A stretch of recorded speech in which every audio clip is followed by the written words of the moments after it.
Today's show is sponsored by ExpressVPN. Working from home, protect your sensitive data with an extra layer of security at expressvpn.com/inside.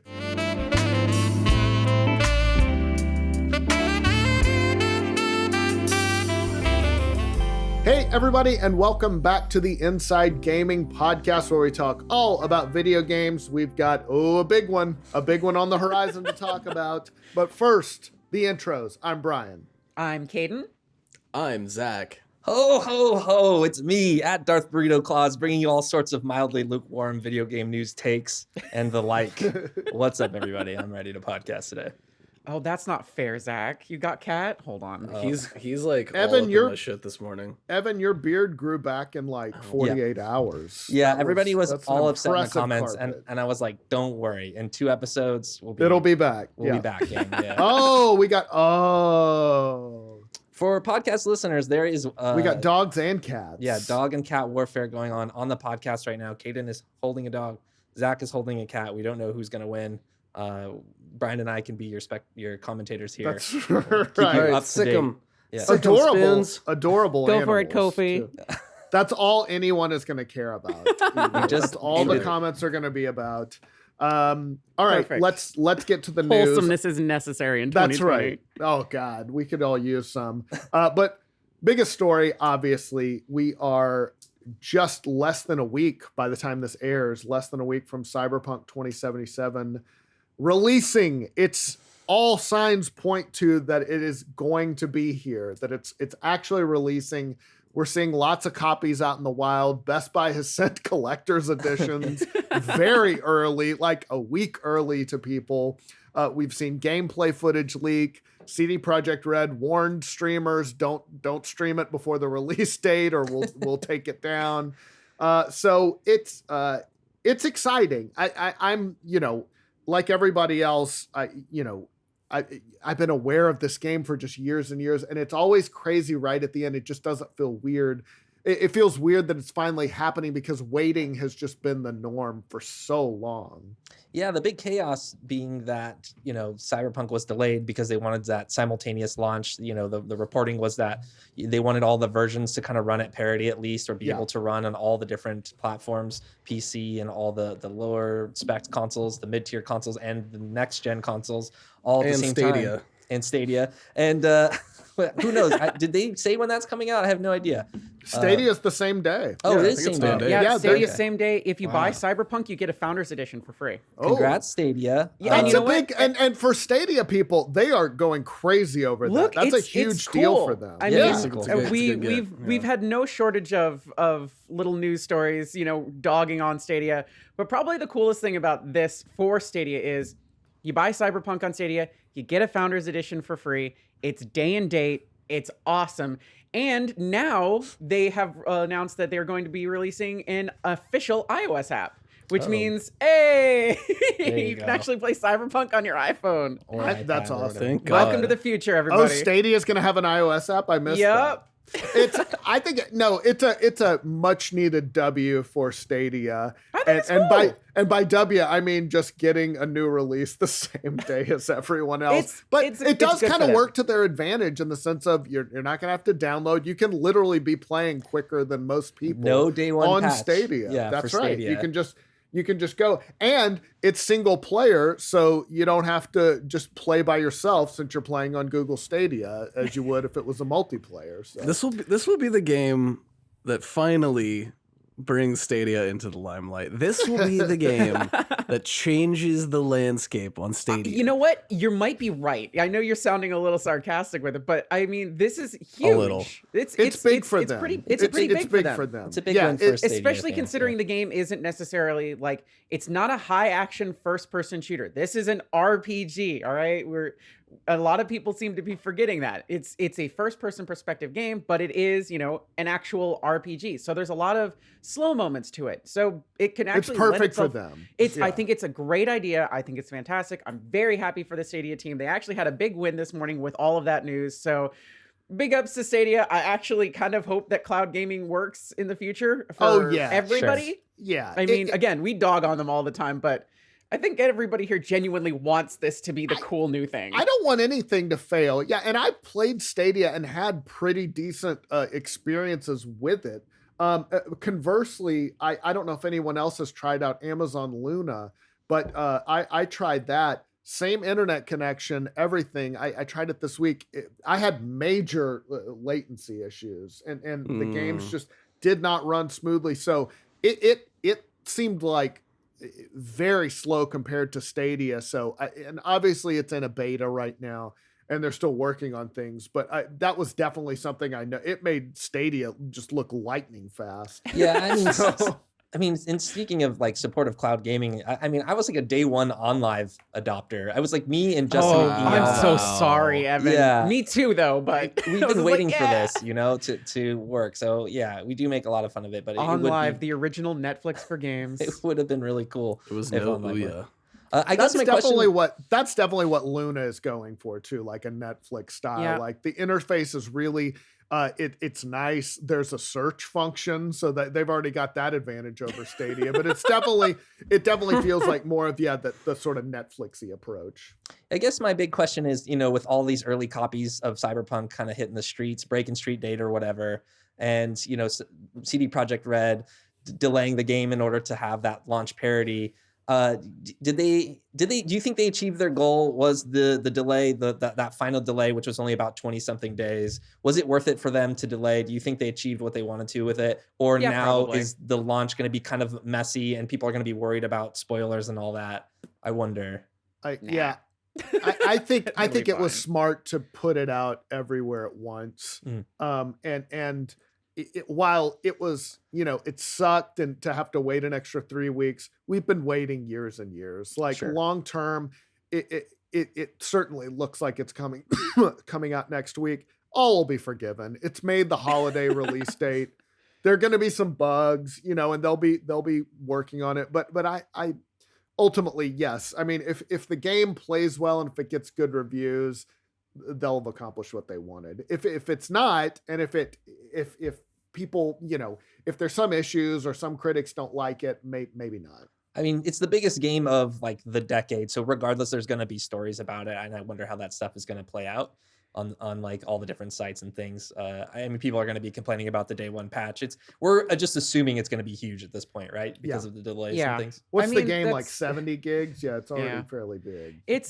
I don't know. I don't think that they're necessarily going to have any particular issues with this. They delayed their DLC stuff so that they can make sure that everything was. I think that was the smart move. The overall smart move is, as much as people were just like, well, I want all of this now. It's like, you're going to be starting the game and you're going to be pouring hundreds of hours into this just for different replay values and everything like that. And as much as people are like, well, what about spoilers? It's like, this is going to be a pretty, depthy game. There's going to be a lot to like do in there. So as much as people might be worried about spoilers, I don't think there's necessarily anything super to be concerned about here. Just because there's it's Cyberpunk. Keanu Reeves is going to be in it, and everybody's going to talk about that more than anything else. I mean, there's still 6 days, Caden. So I don't know. I'm gonna use the internet. They basically they put out the APB. Hey, if you get it, great. Don't talk about it. Don't breathe about it. Don't post about it, because we'll find you. And it's just like, I mean, they have the ability to do that. And as much as people will be like, oh no, how could they do that to content creators? It's like, hey, the game's not out yet. Yeah. Just because you have it, now you have to follow. It's not a Persona 5 thing. It's not like, well, you can't ever show past this. They're just saying, hey, look, game's coming out in like 7 days. Yeah, just be cool. Just be cool. If you got it early, play it, whatever. We want you to play it. We want you to enjoy it. Please don't ruin the experience for other people. Once that day happens, stream it, post spoilers. We don't give a shit. I feel like if it's not the most anticipated game of the generation, it's definitely, top 3. And you talked about replayability. Yeah, I mean, you've got 3 different paths to take, all seemingly very different. I mean, just that it's like Fire Emblem. Like, I replayed it just to do all the different houses. Yep. So I think and CD Projekt Red is also super aware that there's a ton of hype, that there's a lot of expectation given how good The Witcher 3 was, given how good the DLC was. People treat them now as a top, like a rock star, I feel like, where it's like, no, we're expecting like a kick-ass game from you. All signs point to that it will be. I guess there's a little bit of a danger and sort of there's so much hype at this point. How can any game kind of live up to it? So maybe I think that's their only sort of a potential pitfall at this point. Even if half the hype is real, the sales are going to be fine. You know, he hit this like zenith. Right. And even if they get there, you know, it's going to be okay regardless. And even regardless if like a bunch of critics get a hold of it and kind of rail it for, you know, this and that, it's not going to matter at this point. It doesn't matter. It's such a high profile thing. This is and I'm going to do the comparison here. This is going to be just like Call of Duty. People know this by name. They know it by name. They know it by clout. So they're going to be like, if I'm going to give somebody a gift this holiday season for anything, this is the game to get. And that will help the sales in general. It's like, oh, well, you like video games. I've seen posters for this thing. It looks really neat. Here's the game.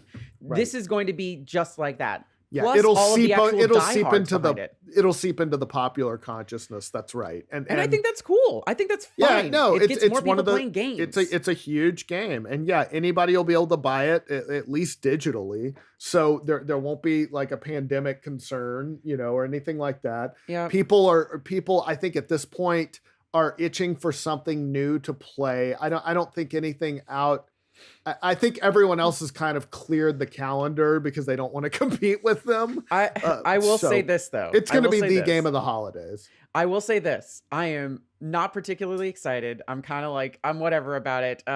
Atelier Ryza 2 came out today. I'm going to be playing that. And Fire Emblem Shadow Dragons and the Blade of Light comes out tomorrow. And I'm going to be playing that. That's my jam. That's where I'm going to be right playing there. Playing your weeb games. I'm going to be, hey, Dragon Quest 11 came to Game Pass. I'm installing it right now on my PC. I'm going to be playing that. I'm finally going to be playing it. Oh, it's on PC Game Pass. PC Game Pass, baby. Too bad it's based off the Switch version, but still, it's great. Hey, I just want to play it on my PC. That's all I want to do.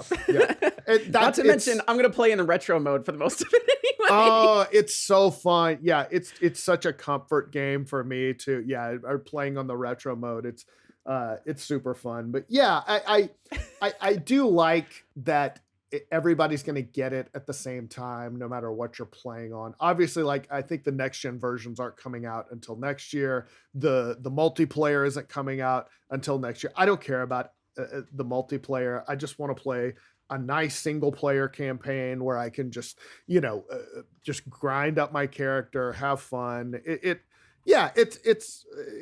one of those big, it's one of the very few games that I'm like, yep, day one purchase. Zach, are you anticipating Cyberpunk a lot? Do you have plans? I know, like with big game launches like this, a lot of us get kind of excited and we'll plan days or a couple of days around their scheduling or whatever. Are you hyped? I'm anticipating it sucking absolute eggs.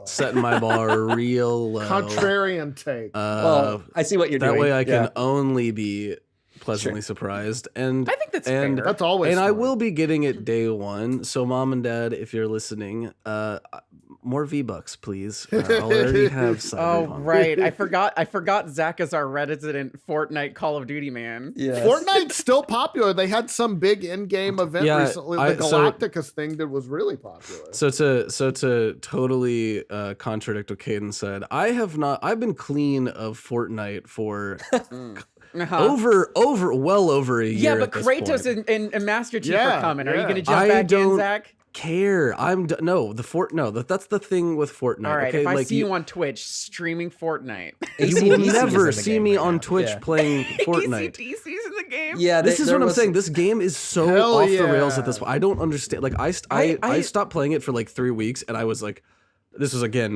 over a year. This was whenever they did that like new map or whenever that was. That was like when I stopped playing. The black hole thing. Yeah, and I stopped playing it for like 3 weeks, and then I turned the game back on, and I was like, what the fuck am I looking at? Like this is a completely different After game. just 3 weeks. Yeah, it's just like Holy that game. crap. I mean, and granted, I don't know if it's still like that, but there was a period in that game's history where it was just like dramatically changing its identity, like week over week almost, it seemed. And so like jetpacks, vehicles. granted, Venom Caden's flossing. correct. Still like the CODs, you know, Venom been playing a flossing. lot of Black Ops Cold War, already prestiged once. How is that? It's fantastic. How do you like it? It's very good. It's very good.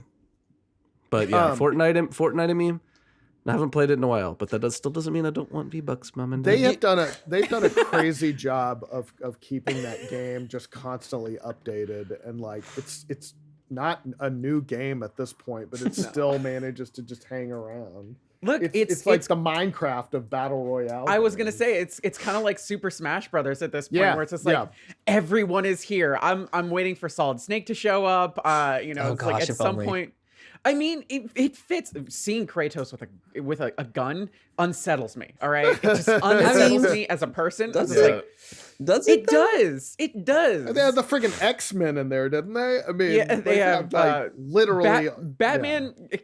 Batman and Captain America are gonna fight Kratos and Master Chief while Galactus is eating the entire planet. It's like Fortnite is just slowly turning into Fortnite is just slowly turning into like that weird deep hole of kids YouTube where it's like the Joker and Spider-Man impregnate Wonder Woman with a surprise Kinder egg. And it's like, that's not what I thought. I thought you were going to say. It's just nerd bukkake at this point. I thought you were gonna say that Fortnite is basically becoming the holodeck, like the that makes sense. Kind of vision. no, of Fortnite what is games becoming are. the cultural bukkake of children's games. Okay, all right. Please never say that sentence near anyone ever again, for the love of all that is good. It's okay. I live. Go I was on. gonna say I don't live no, anywhere near. no. Weird no. pause. Weird. I was gonna pause say there. I don't live anywhere near a school, and then I just realized I live across the street from a school. Next story, quick. Next story, please. Let's Yeah, go. we've written a lot.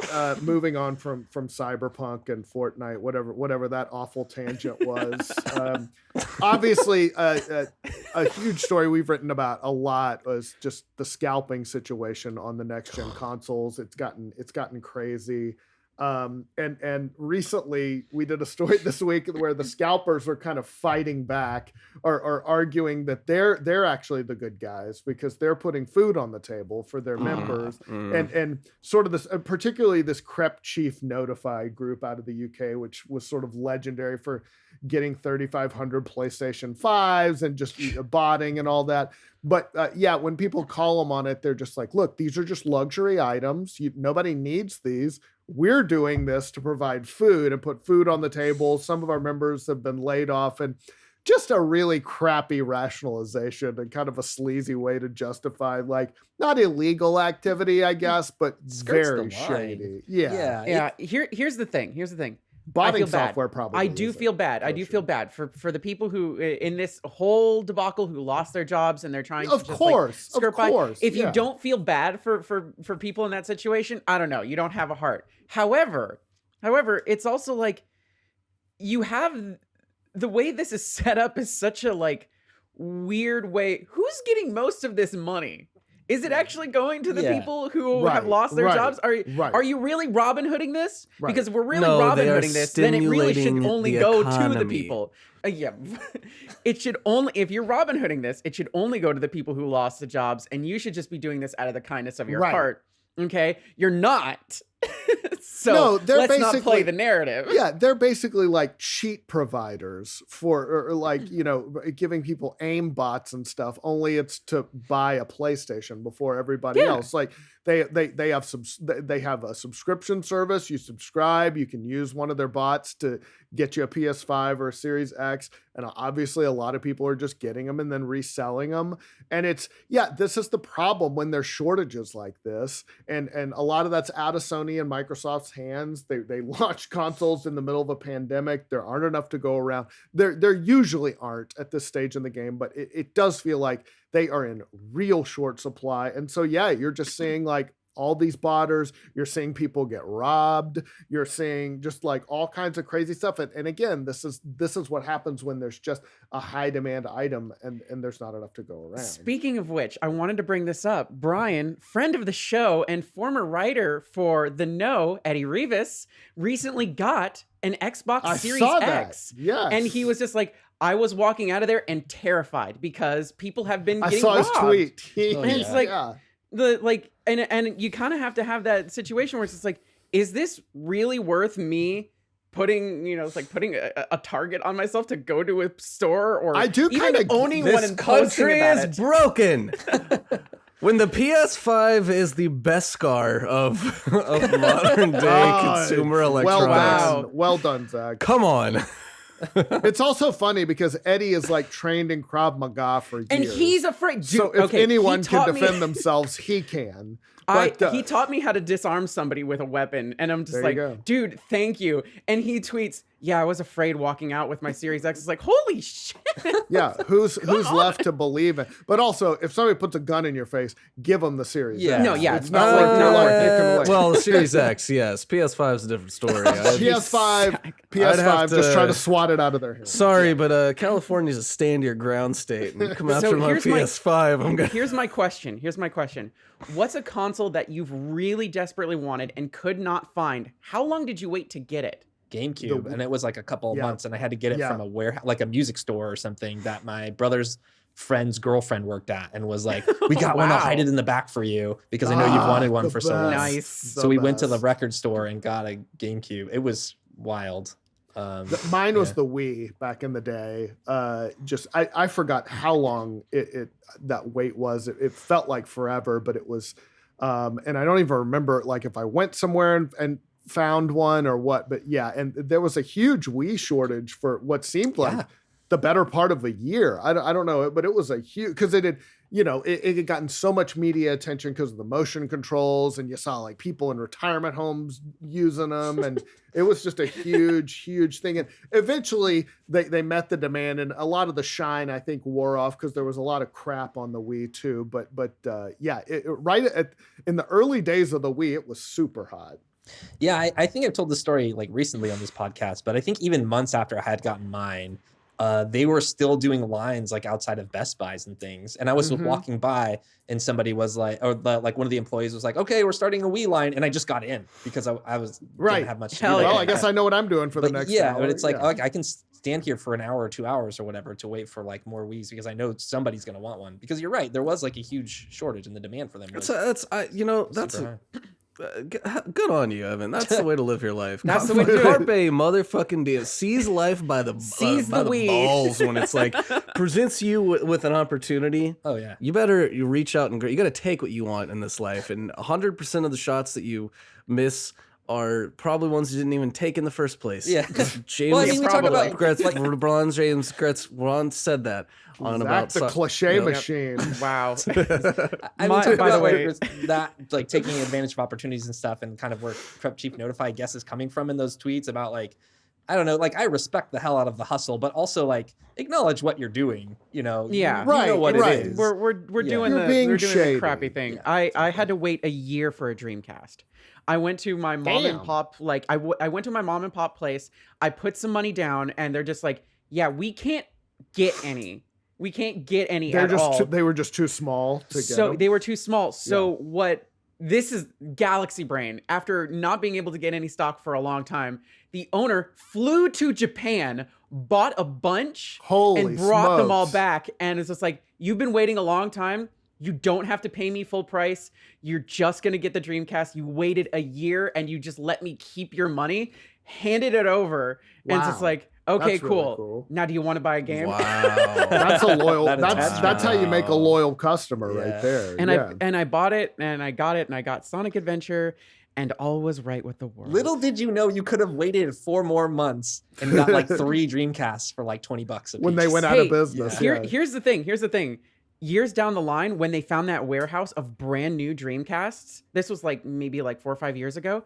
You bet your ass I bought a brand new one. It's sitting right in there. It's perfect. It's so pristine. Jealous. It's so good. And it's just like, You're damn right. I wanted Dreamcast, greatest console. Dreamcast had a real hot launch, didn't it? I mean, it was like at first it was. At first, it did really well, and then people realized there was 6 games for it, and then nobody wanted it. Right.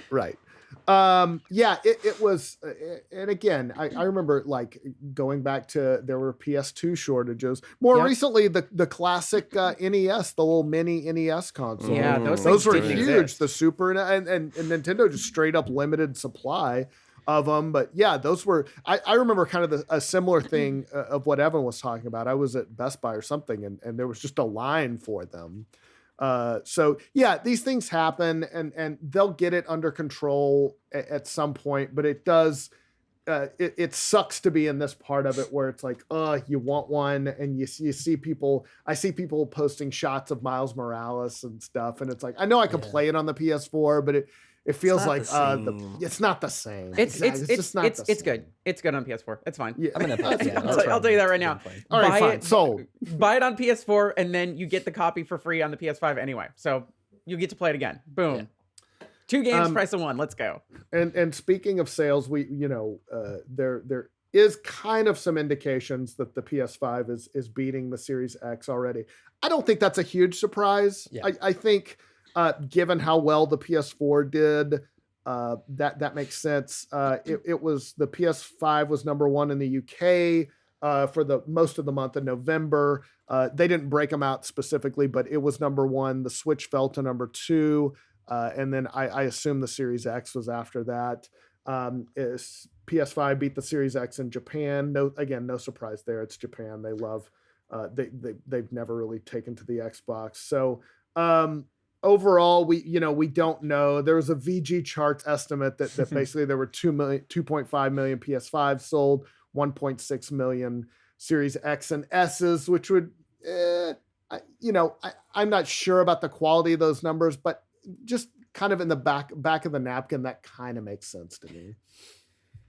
Yeah, the thing is like if there's more of one console and they set it up, then it's like that just means they made more. Yeah, it's like if we made 4 million PlayStation 5s and we made 3 million Xbox Series X's, then of course the PlayStation 5 sold more. Of course it did, because there was more of them to purchase. And there's a lot of other math that goes into that on the producing side, right? For Sony and for Microsoft, determining how many of them they can make at what expense or cost it costs to make them at that time, because it's cheaper for them to wait longer as the parts and stuff tend to get cheaper over time to then produce more, right? Like the first run is probably going to be the most expensive run. And so they can save, tons, thousands and thousands, maybe even $1 million or something, depending, like if they decrease like each console manufactured by like $1 or $2 or something, right? Like so it's weird, like the way that all stacks up. So I think there's a lot going on there. I think for the numbers and the estimates about like PS5 coming out ahead, a lot of the numbers and estimates, like the UK story, that's over the course of 28 days, so the month of November, and obviously the consoles came out in the middle of November, so things are going to get.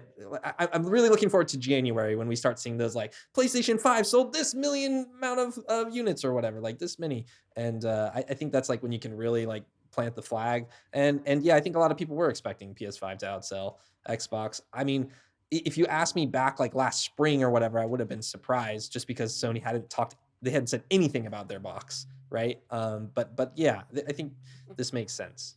I think it's given how well the PS4 did, they obviously had a killer generation. Microsoft not so much. I think the Xbox One, we've talked about this a ton of times. I think they kind of stopped the bleeding, but yeah, they just never got over that early stumble. I think the Series X is going to do a lot better. I still don't think it's ultimately going to outsell the PS5. I mean, they're just not going to get mollywopped this time. They're just going to be right. Because the thing is they don't care. They've learned that they absolutely do not care. That's true. I mean, they are Microsoft's sort of approaching from a different way. Yes. They have a totally different business strategy this time. They've learned everything that they could possibly have from the Xbox One and in the entire generation. Their entire reasoning for what they're doing is, look, we're going to make so much money off of Game Pass. Right. So much money. So we don't need you to have our box. We don't need you to. We'd like you to have it, and we think it's the best way to play. But if you don't want to have the box, and you just have a PC or maybe even just xCloud, totally fine. Here's the service. We're going to make money hand over fist. There was actually something that came up earlier today that movies coming in 2021, Dune, Matrix 4, every big 2021 all the Warner movies, Brothers, they're all going to be released in theaters at the same. It's like they're going to be on, but they're also going to be on HBO Max at the same time. Do you know how many people are just going to be like, well, I don't want to go to the theater. I'll just watch it on HBO Max. Yeah. Boom. You're in the subscription service. I feel like for them, it's a brilliant idea. I think it's smart. I also feel like I think they're correctly assuming people aren't going to rush back into theaters anytime soon. I mean, Amazon's been doing it with their Prime service for movies. Borat came out, and just lots of first run. Why bother with any of that when I can be, not to mention, instant gratification? This is the media industry. We love that. Give me now. I also feel like people's home theater, you either have a really badass home theater, which is pretty close to a movie theater, or you don't care and you're just watching it off your laptop or your phone. I agree. You're either one or the two. But I agree. I when you talked about them making money hand over fist, they're investing a lot of money in this too. I mean, there's a lot of cost and all these developers. They're snapping up those developers. Yeah, they're gonna see return on it. Well, they're gonna have to sell a lot of Game Pass subscriptions. I mean, I think they're in a perfect situation to do that, especially with their cloud service that launched. They have anybody with a computer, and if you tie that into you don't even need a beefy computer with xCloud. You have that's the fact that if that works, you have it works backwards compatible on Xbox One X and Xbox One. So still all of those things. There's so much there and a back catalog that they can lean on. I mean, Doom Eternal came out today on Game Pass. I'm excited. I'm gonna play it again. Yeah, I mean, you're right in the sense of Sony's still playing kind of the traditional game in the sense of lots of exclusives, cool new console, the controller. We've made some adjustments on. You're gonna love it. Whereas Microsoft's like, no, we're going into cloud. We're going into a lot of other things. So yeah, you're right. I think the thing to Microsoft remember should get into making software. There you go. Done. Easy. I think another thing to remember about Game Pass is it isn't forever. So one thing that I'm interested to find out is what is the attachment rate for games that come off of Game Pass? And you get that notification that's like, hey, this isn't on Game Pass anymore, but you could buy it. Do you want to buy it? And I wonder So I wonder what the long game is there in terms of money that they could make. And I think it's telling that also, like we've heard reports that Sony is planning on presenting some kind of service that's at least similar in that way. So it's definitely going to shift, especially now with like COVID, like you've been saying, Caden, and everything like that. But yeah.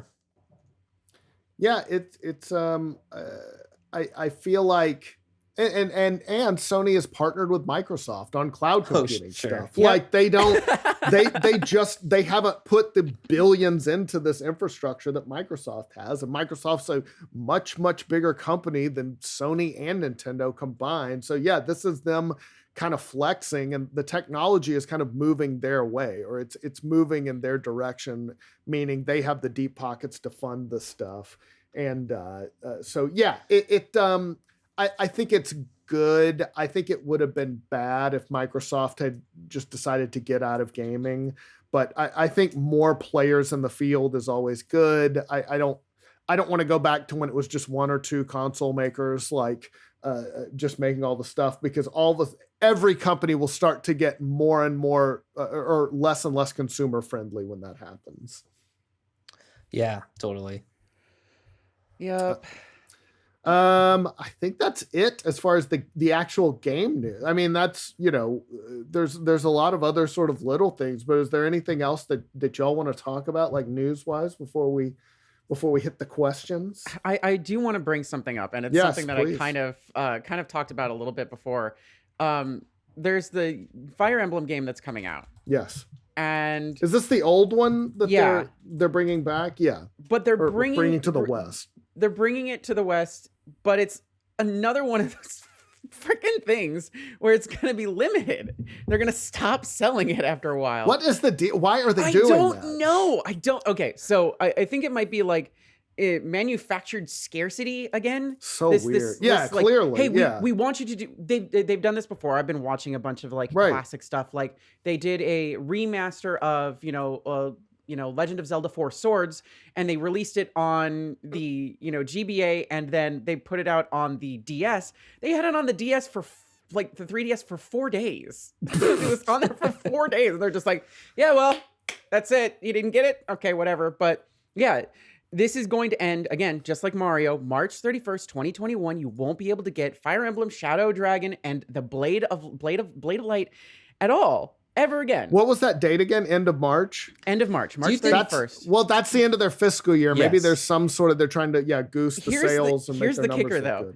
Where Mario's collection was a $60 game, or what was it, a $40 game, is this retail, like regular retail for the most part.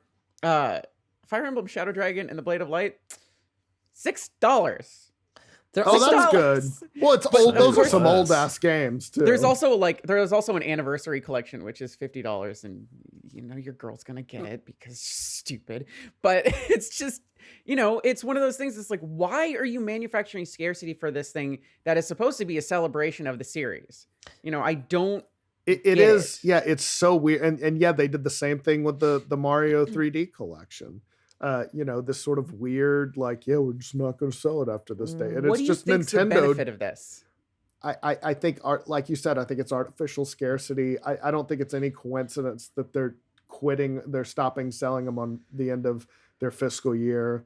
So maybe they're just trying to goose their numbers up a little bit because they have not had a super strong release calendar this year. They've had some good ones, but there's a drop off after Animal Crossing. Sure. So Animal Crossing game of the generation, though.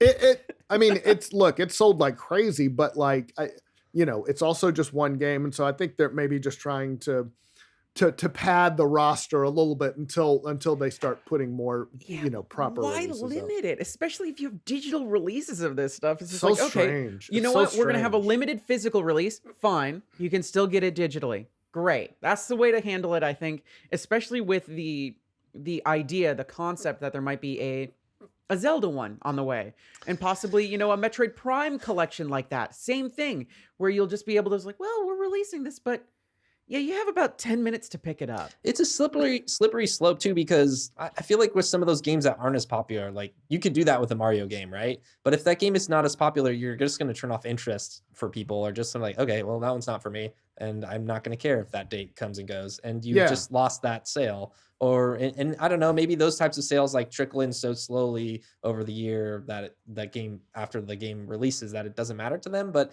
yeah, I don't know, maybe this is some kind of weird, like, stretch the numbers type of thing in response to COVID. But we know that digital sales are up because I imagine people are buying all sorts of games digitally on Switch. So yeah, it's really kind of wild. I hope that they don't keep doing this. Like for the Mario stuff, it seemed like, okay, if they're trying to make this a special event for Mario, like I kind of was like, all right, fine.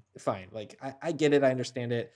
And hopefully this isn't like the new thing. And I don't think it can last, honestly. I hope it doesn't. It is. You make a good point, because with Mario, that's a big enough game where I think people who are going to want to buy it will know about it. Fire Emblem is such a niche game. You say that, but it's one of the more popular ones for their current roster these days. Yeah, it is, but I feel I just compared feel to Mario, you're right. Right. You're right. Compared to Mario, I feel bad for somebody who maybe doesn't get into the series until a couple of years from now, and then they realize that they actually did port these over to the West, but it was a limited release, and sorry, that was back in 2021. Sorry, you're just gonna have to, I don't know, find some. I don't even know if it's physical or if it's just all digital. There is a physical one specifically for it, but they had an ultra limited release for it, and if you really want a copy of it now, it's $100. I was gonna say, it's gonna be it's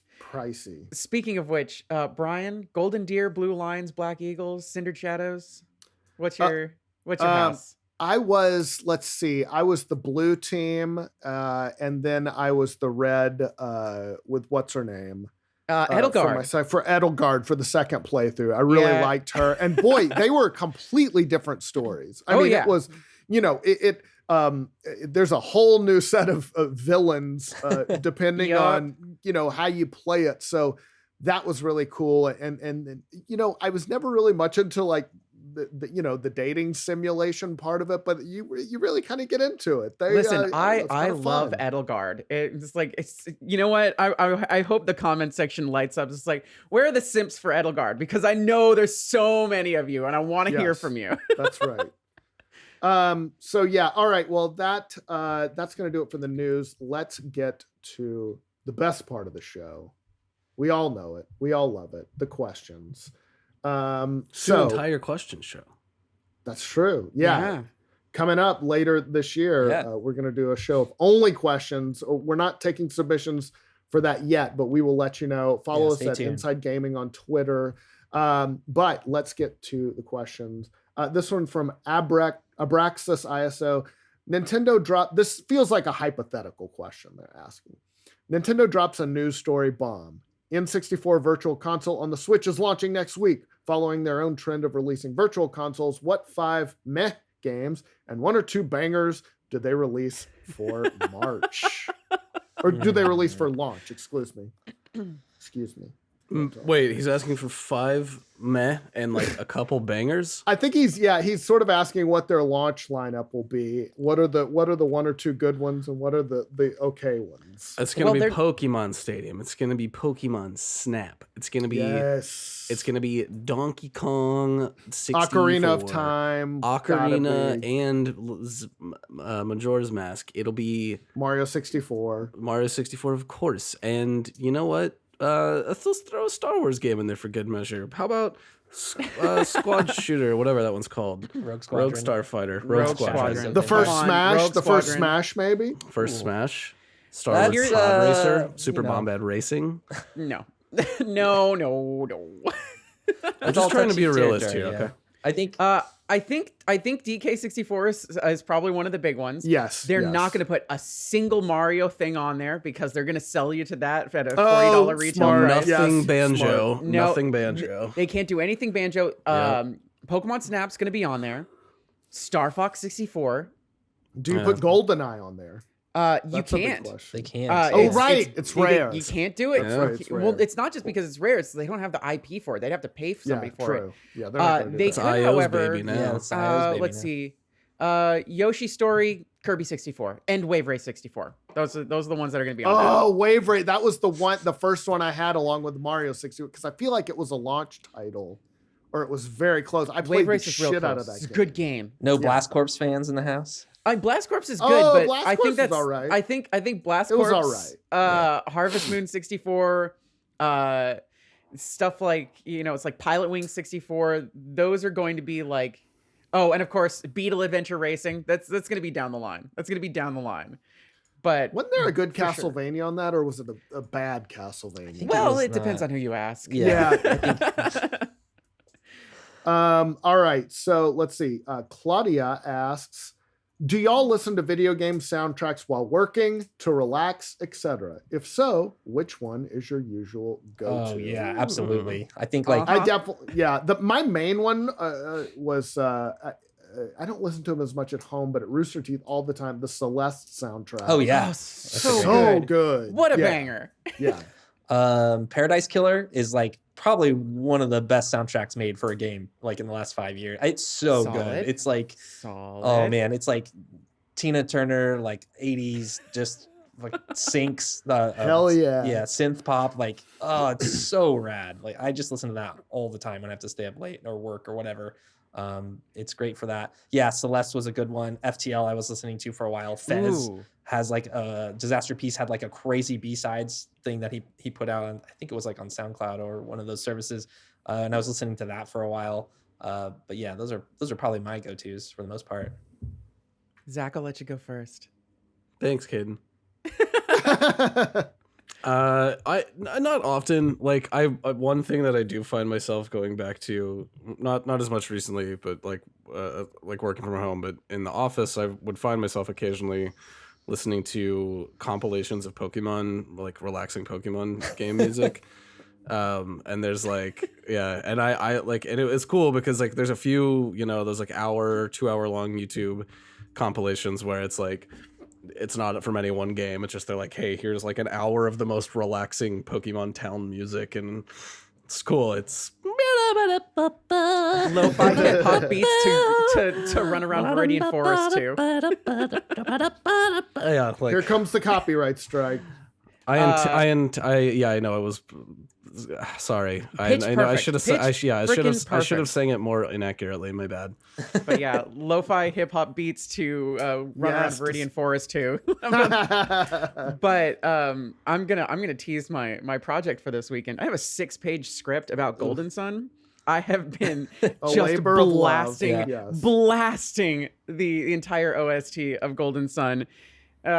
It's so good. Like, it has no business being that good on the GBA and being that close to like the launch of the original GBA. It's like, come on, it's so good.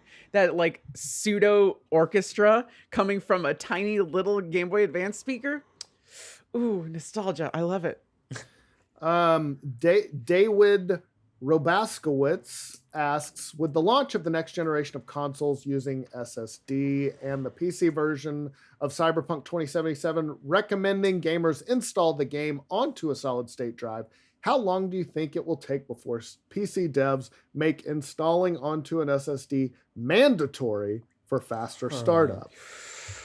I have no thoughts on this. I don't think you can. Yeah, I don't think you can make it mandatory. It's just going to be like, you know, when you make that tweet of just like, it took my game, 3 minutes to load up. This is supposed to be optimized for blah, blah, blah. It's like, yeah, but did you install it on an SSD? It's like, no. It's like, okay, then it's not our fault. Yeah. I think it's like when standard hard drives go, like, stop being made, basically, is when that'll happen, or stop becoming like a widely accepted consumer product or like PC part. The whole concept behind PC gaming is primarily that it works on all these different versions and variations of your hardware setup. And if you remove that, you just have a lot of unhappy fans potentially, for people who say or people who can't actually afford an SSD or whatever it is. They're getting cheaper, and it's becoming more standard. But I think for the game publishers, they're not going to make that call. I don't think.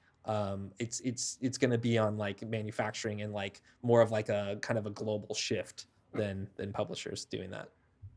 Yeah, that feels like the mandatory thing. I feel like is what's gonna. I don't know. That seems like a long shot. Ash asked, interesting question. As a goofy exercise in thought, if you became a government official, what kind of I think they mean legislation would you propose that would affect our beloved gaming hobby / career, and why? Interesting. So if you could. And I feel like you would have to be if you're a government official, you can propose legislation. Every November 11th to commemorate Skyrim would be International Gamers Awareness Day, and it would be taking a serious moment to highlight, put a spotlight in spotlight in some of the deep dark corners of the life of a gamer, and show just how oppressed a gamer can be. And maybe if by the end of that day, by every November 12th, if just one person can have a little bit more appreciation for their fellow gamer and see. I think we might have lost Zach there. Whoa, I know. Zach timed out, or maybe he's taking a dramatic pause. No, he's freezing. He did do that on today's daily. Let's see. Go ahead. Somebody, I know what I'll jump in because I've got a couple. My serious one, loot boxes reclassified as gambling, not available for anyone under 18. I think that's just a no-brainer. And Zach's back. He's back. And my other one, I would pass legislation to force Square Enix to localize Dragon Quest X. Whoa, what the hell? I would make them translate. Come on. What just happened? Come on back. We lost you for a second there. Welcome back. Okay, well, I'm recording locally, and so I won't go into that whole thing again. But, that was such a hot take that it was a very passionate rant, and we appreciate you. I think Caden caught wind of your platform and and thought you were gonna Control shift. This You're is an gonna win the vote. anti-gaming lobbyist move if I've ever seen one. If I'd say it, I'd probably like dive into the actual preservation of the media itself. We've lost too many good things. Smart, yes. You know, it's especially like with Flash now.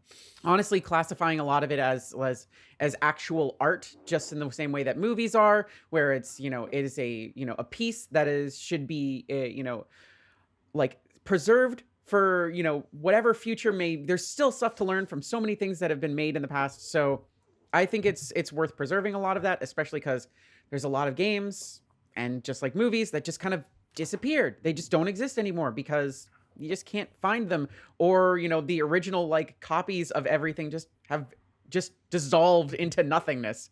So I'd probably classify it so that we can actually preserve that stuff for the future and make it at the very least a teachable thing, even if it's not formally available for people to play all the time. At very least, we'll be able to like point it and be like, there is a thing. Yeah, It existed. Yeah. It happened. That's a great point. Game studies classes taught in high school.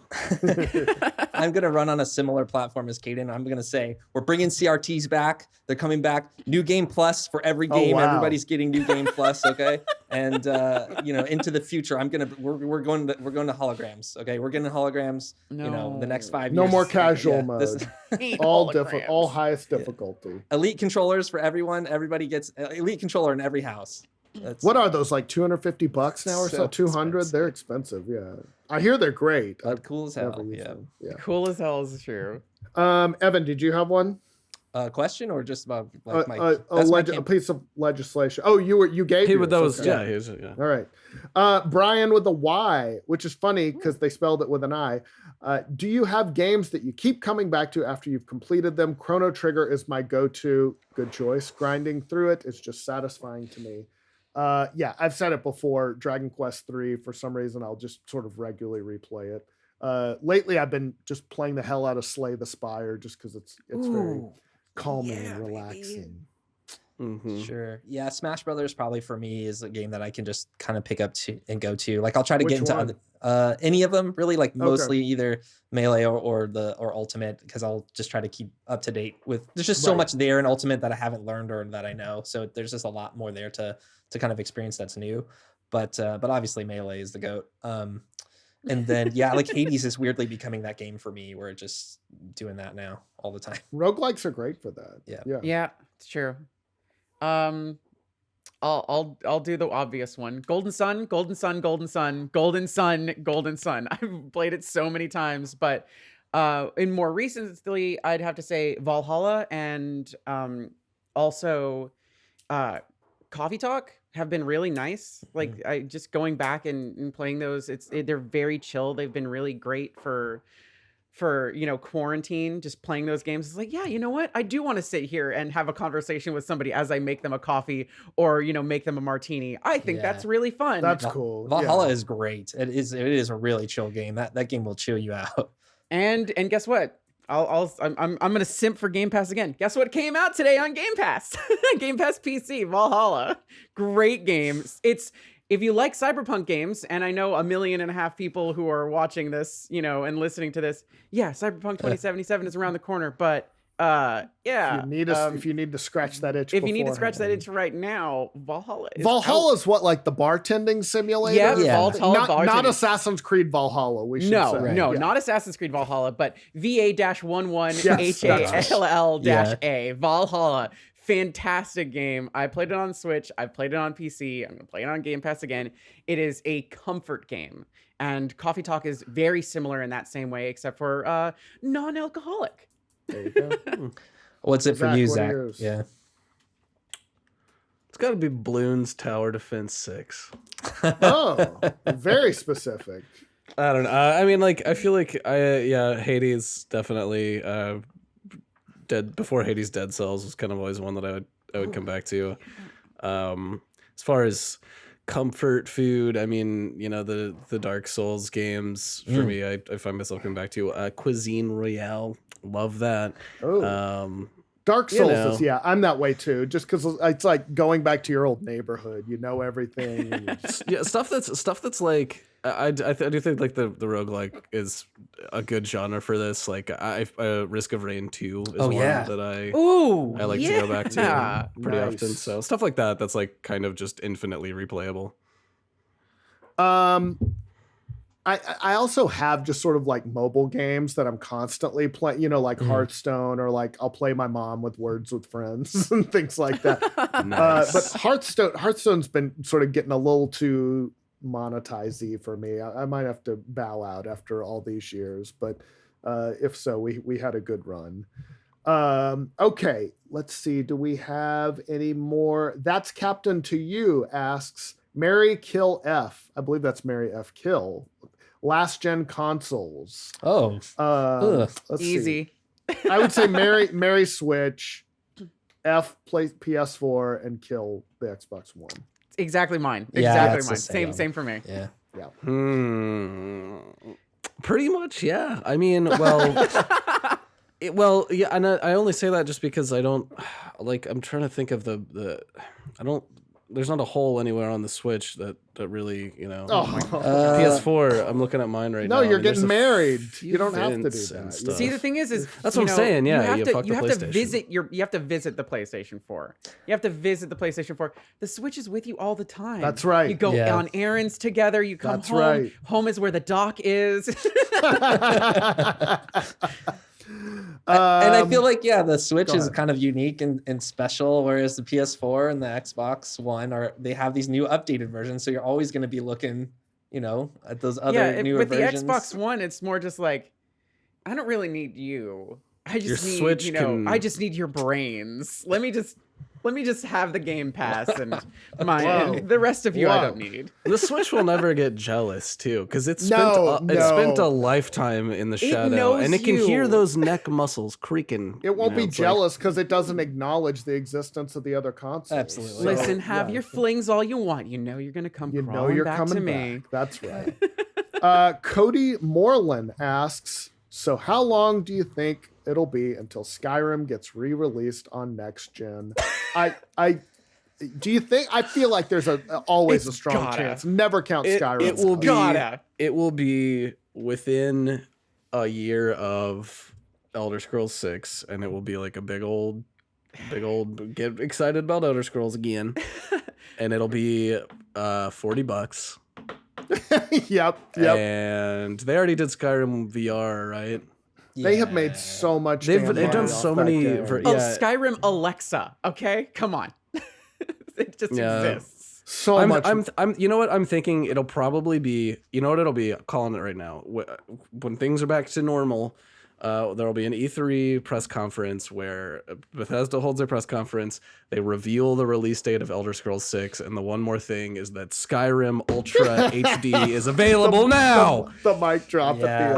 I would love for them to, if they're gonna do it, and I know they're not gonna do this, but I would love for them to do this.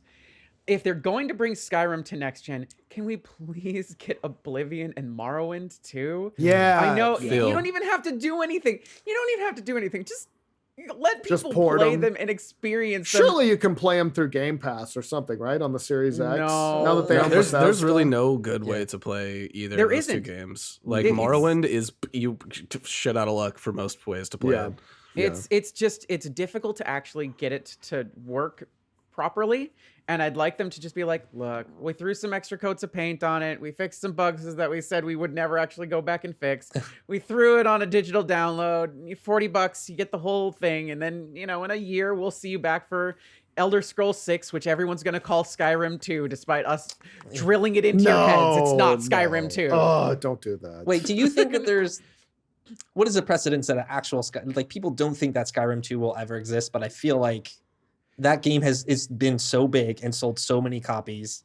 That brand goes somewhere, doesn't it? You would think. I mean, I know it's just a meme at this point, almost, of it being on everything, but it was such a good game. Super Skyrim. They have milked every cent that they can out of Skyrim. Yes, but Evan, I agree with you. Like the names, like beyond just Elder Scrolls, the name Skyrim is such a thing. But also, I would think that if they really did have plans to even further in like a way that we haven't seen yet, like monetize and like, you know, make the Skyrim its own thing. Like I feel like they would have done it in the last 9 years. Like it's been Sure. a long time since Dear Skyrim God, launched. I forgot it came out in 2011. Yeah, Yeah. 11. Well, Nice. Hey, Hey, forget. I Gamers was thinking Day. like 2013 or something. Jeez, that has been out a long time. Yeah. And regardless though, like whatever happens, nothing is going to happen until the sale is final. Like we kind of got the news that the ZeniMax Bethesda Microsoft deal was coming through, but it's still, they're still working through it. Like it's not done yet. Yeah. It's Yeah. not, but I feel like I mean, it's I don't happening, know. you know, but they can't, like, you're not going to see new games come out. Like Deathloop probably, like, obviously is already on track to be a thing, but I don't think you see any big moves with Skyrim or the next Elder Scrolls or Starfield until like all sales are final on that Right. Microsoft. I Bethesda think deal. that's right. Yeah. And we're probably looking at some, like, I don't know, middle of next year, early, I don't know. These things will tend to take a little while, but yeah. Sure. All right. Well, that is all the podcast we've got for you this week. We hope y'all have a great weekend, and we'll see you next week, I guess. Oh, it'll be Cyberpunk time when we record it next time. So I'm sure that's literally all we're going to be talking about. But have a great week, and we'll see you soon. See ya. Bye. And I was in the system and I forgot it. So no. like the one disc I've purchased in like 2 years was in the system that I sent to Microsoft and That's never so came back. So heartbreaking. Oh, I had to buy it hard. again. Oh. Oh Yeah. no. So never physical,